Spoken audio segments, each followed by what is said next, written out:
Benarkah Jokowi intervensi keputusan MK?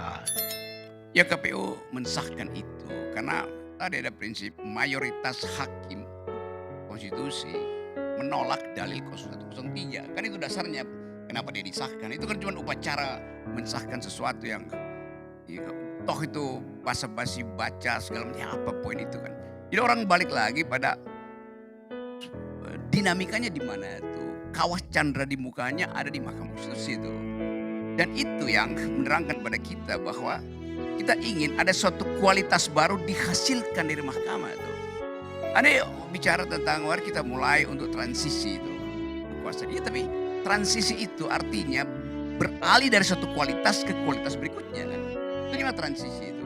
Waktu kita lakukan transisi, carry over di situ the illegitimate, apa namanya illegitimate,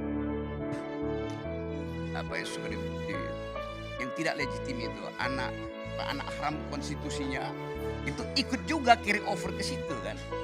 Jadi bagian-bagian yang disinyalir sebagai sesuatu yang buruk akhirnya carry over.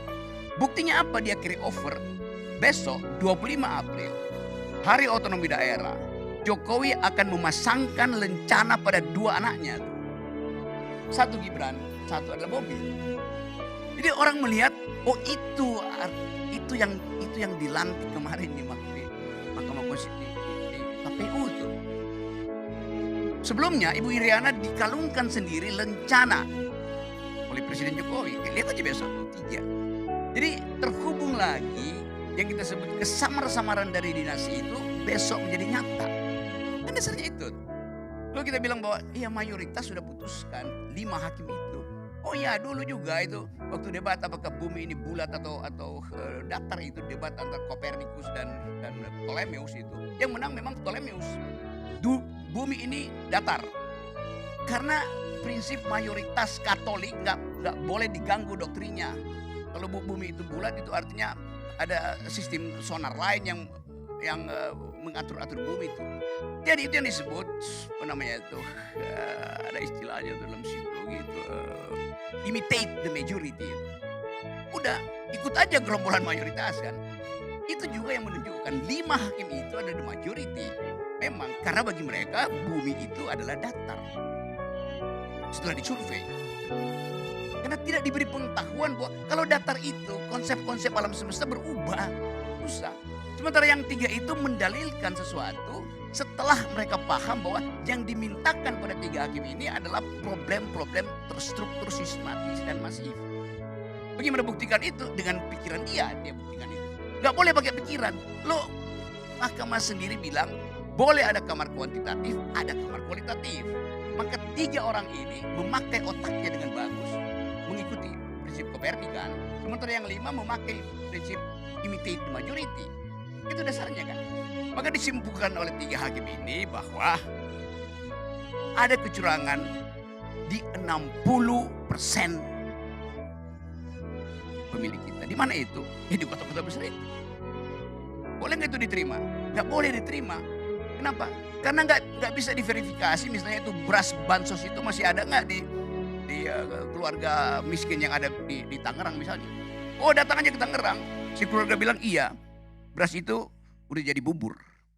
Udah kami bikin nasi uduk. Dibawa nasi uduk itu ke Mahkamah Konstitusi. Hakim 5 hakim itu bilang, kan yang dibikin Pak Jokowi beras, bukan nasi uduk. Coba bayangkan kekonyolan itu.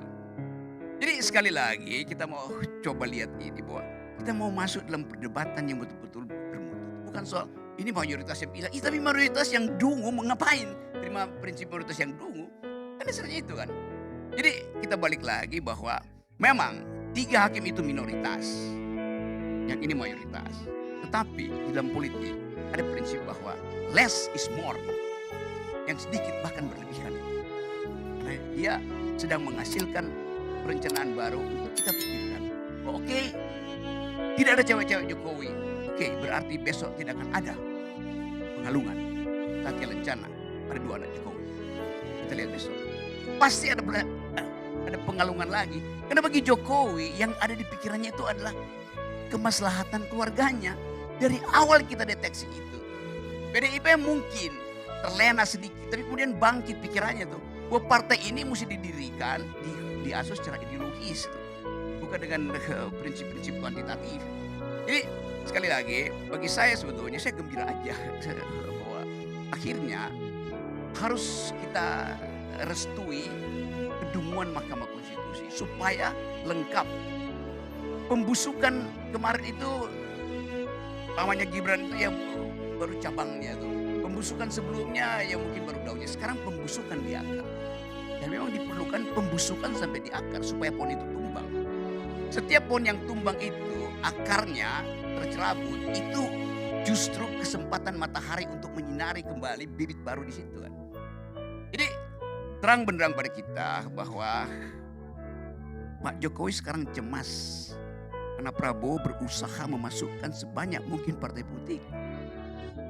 Padahal prinsipnya less is more. Kue yang sedikit itu mesti dibagi dengan Jokowi udah gak cukup akhirnya. Jadi saya kira cerdik juga Prabowo. Masuklah PDIP, masuklah Nasdem, masuklah semua itu. Akibatnya apa? Ya Jokowi tersingkir. Dia dapat bagian yang paling kecil di situ kan.